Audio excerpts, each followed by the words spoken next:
There's a terrifying moment that happens to many people after 60. You're standing in your kitchen, but you don't remember why you walked in. Your legs feel heavy. You slept 8 hours, but you're still exhausted. You forget names, lose focus, and start to wonder quietly, is this how it all begins? You don't tell anyone. You blame age. You pretend everything's fine. But deep down, you know something is changing, and it's happening faster than it should. Here's the shocking truth no one tells you. It's not just aging. In fact, in my 40 years as a senior health specialist, I've discovered that 6 everyday habits are quietly robbing millions of older adults of their energy, memory, sleep, and years of life without them even realizing it. These habits aren't extreme. They don't look dangerous. Some are even praised as healthy. But they are slowly wearing you down day by day until one morning you don't bounce back anymore. I've seen vibrant, smart, capable people lose their strength, their independence, and their spark, all because of these invisible routines. And the worst part?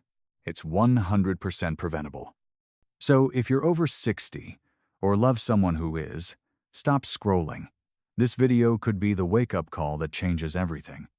Because once you understand what these 6 hidden habits are and how to stop them, you'll start feeling more alive, more energetic, and more in control than you have in years.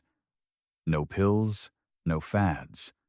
Just real, lasting change from the inside out. Let's begin. Habit number 1 is something almost every senior does every single morning, and it could be draining your brain and body faster than time ever could. Let's start with habit number 1, something most seniors do right after waking up, skipping water and going straight for coffee. Now, don't get me wrong, I love a warm cup of coffee. But what most people don't realize is that your body wakes up dehydrated. You've gone 7 to 9 hours without fluids. And yet, instead of rehydrating, the first thing many do is pour a mug of coffee, which is a natural diuretic. That means it actually pulls water from your system. The result? Dehydration worsens. Your blood gets thicker, your joints feel stiffer, and your brain fog sets in before breakfast. Worse yet, it puts unnecessary pressure on your heart, kidneys, and metabolism. I had a patient, Marie, who came to me complaining of constant dizziness and fatigue. She thought it was age. But after we added 1 glass of warm water with a pinch of sea salt and a squeeze of lemon to her morning before her coffee, her energy came roaring back. Within weeks, her blood pressure stabilized, and her mind felt clearer. It wasn't a miracle. It was just proper hydration, something her body had been begging for. So if you're still making this mistake, here's your first simple fix. Tomorrow morning, reach for water first. Let your body thank you. Now, habit number 2 is sneakier and far more damaging long-term. It's sitting for hours without movement. I'm not just talking about not exercising. I mean sitting in your favorite chair for 3, 4, sometimes 6 hours straight without standing up. Maybe it's watching television, reading the paper, or scrolling your phone. And while it feels harmless, it's not. In fact, research now shows that prolonged sitting, especially in older adults, is directly linked to increased risk of stroke, dementia, blood clots, and even early death. Why? Because when you sit for too long, your circulation slows down, muscles weaken, insulin resistance increases, and inflammation builds in the body. One man I worked with, Harold, 68, had retired and was spending most of his days in front of the television. He wasn't overweight. He didn't smoke.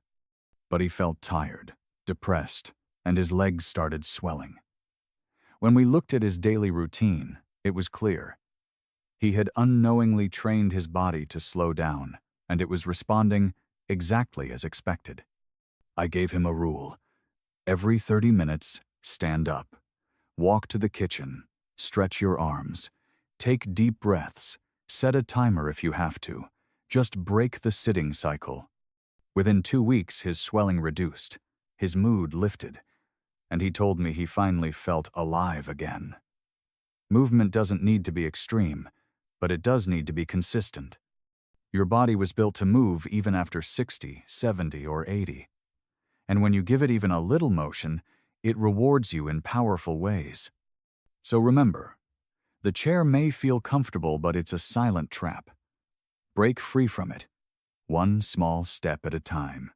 Habit number 3 is one that no doctor checks for, but it might be doing more harm to your health than anything else: bottling up stress and pretending you're fine. You see, most people over 60 grew up in a generation where you didn't talk about feelings. You pushed through, you stayed strong. And while that resilience helped you survive a lot, it also trained your body to hold on to emotional tension that slowly erodes your immune system, disrupts your sleep, tightens your chest, and even increases your risk of heart disease and memory loss. I remember a woman named Linda, 74, who came to see me with chronic migraines and gut issues. She had taken every medication, seen every specialist, but no one had asked her one simple question: are you holding on to something? That day, she broke down in tears. She had lost her husband 2 years earlier and never allowed herself to grieve. She was trying to be strong for her kids, but her body couldn't hold the weight anymore. Once she began releasing that pain through journaling, walking in nature, and even talking to a therapist, her migraines vanished. Her digestion improved, and she smiled again. Seniors are often told to focus on physical health, but emotional health is just as vital. So if you find yourself holding your breath, forcing a smile, or waking up with a heavy chest, ask yourself, what am I not letting out?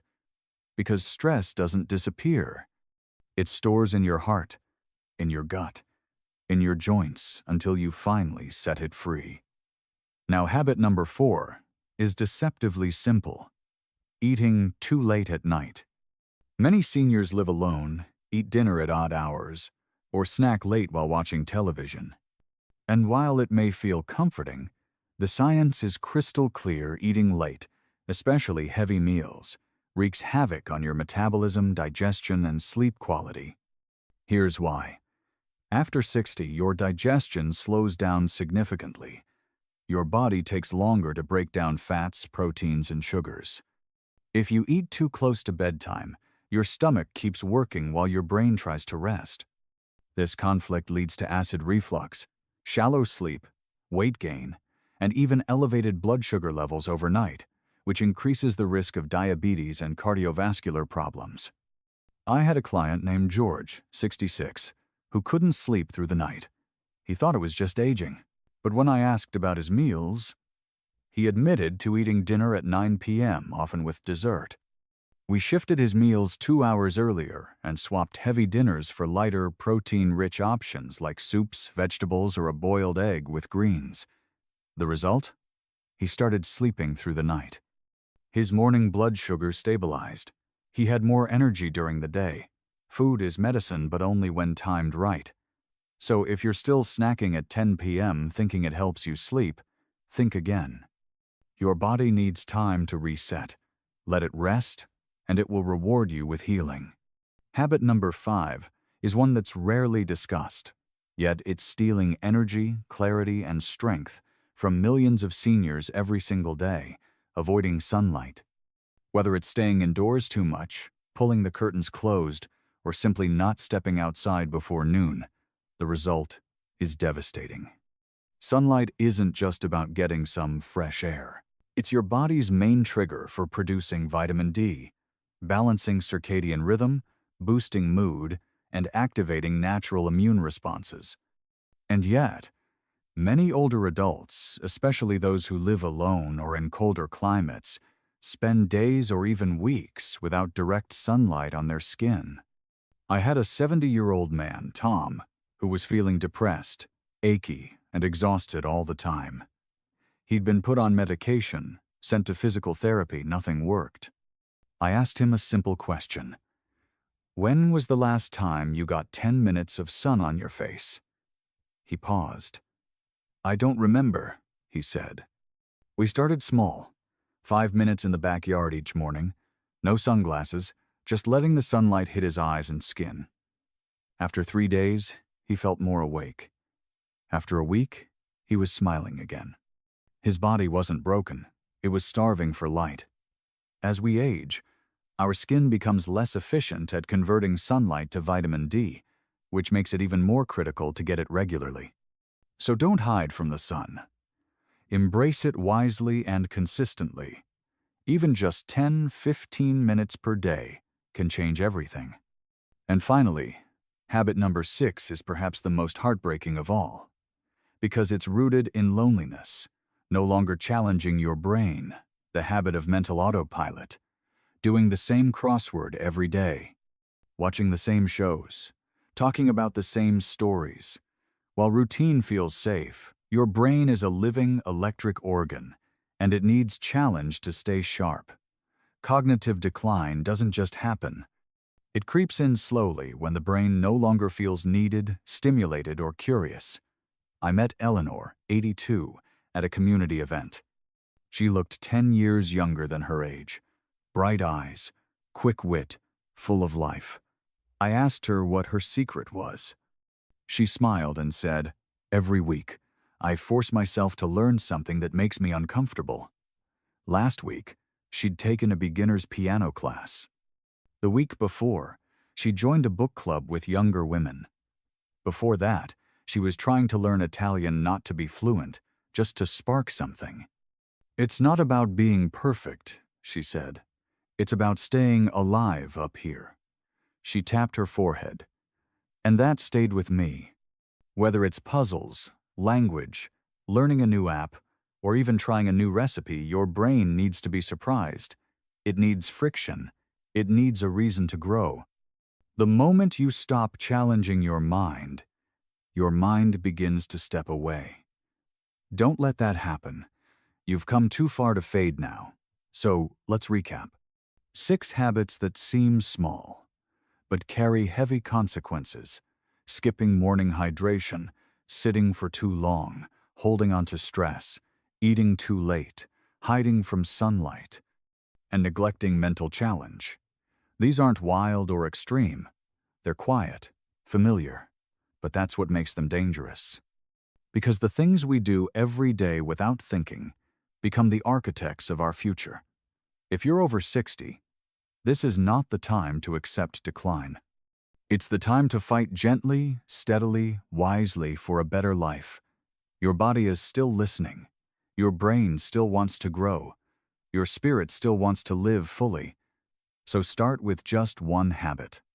Shift it, change it, and watch how your entire life begins to follow. You are not too old.